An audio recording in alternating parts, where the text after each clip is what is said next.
He looked like a king, tall, strong, chosen by God himself. Israel finally had what they asked for, a leader who stood head and shoulders above everyone else.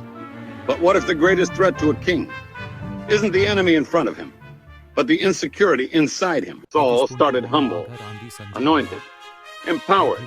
But one impatient decision, one act of partial obedience, one jealous comparison, and the kingdom began to slip through his hands. This is the story of King Saul, the leader who lost God's favor, not in a single moment, but in a slow unraveling of the heart. Saul didn't look like a failure. He looked like a king. Tall, impressive, strong. When the people of Israel demanded a king, Saul seemed perfect. He stood head and shoulders above everyone else, the kind of man you would expect to lead. But sometimes the outside doesn't match the inside. In the beginning, Saul was humble.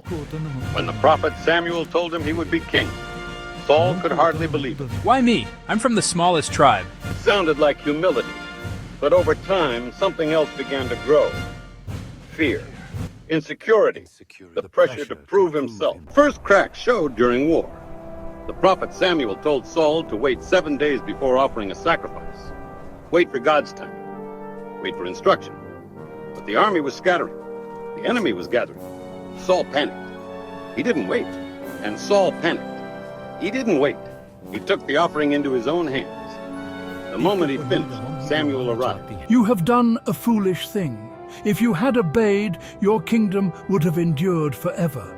But now, it will not. Saul had won battles before, but he lost something greater that day. He lost trust. Still, God gave him another chance.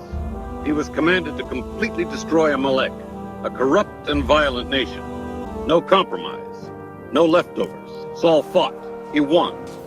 But he kept the best animals. He spared the king. Partial obedience. When Samuel confronted him, Saul defended himself. To obey is better than sacrifice. Saul's real battle wasn't against enemies. It was against his own insecurity. And then David entered the picture. A young shepherd. Brave. Gifted. Anointed. When David defeated Goliath, the people sang, Saul has slain his thousands, and David his tens of thousands. That song broke something inside Saul. Instead of mentoring David, he envied him. Instead of trusting God, he clung to control. He tried to kill David more than once. The man who once hid in humility was now hunting the one God chose next. By the end of his life, Saul was alone, abandoned by advisors, distant from God, desperate. He even sought guidance from a forbidden medium because he no longer heard God's voice. The king who once stood tall above everyone else fell on his own sword. His downfall wasn't sudden. It was slow. It was fear unchecked, insecurity unhealed, obedience half done. Saul teaches us something sobering. You can look the part, be chosen, be anointed, and still drift if you don't deal with what's inside. Because sometimes the most dangerous enemy isn't across the battlefield. It's within the heart. Saul didn't fall because he wasn't gifted. He fell because he wouldn't surrender. He was chosen, anointed, empowered by the Spirit of God. But insecurity grew where trust should have lived. He feared losing control. He feared losing approval. He feared losing approval. He feared being replaced.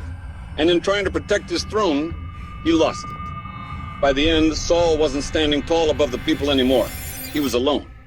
His story is heavy, not because he was evil, but because he was human. He reminds us that partial obedience is still disobedience.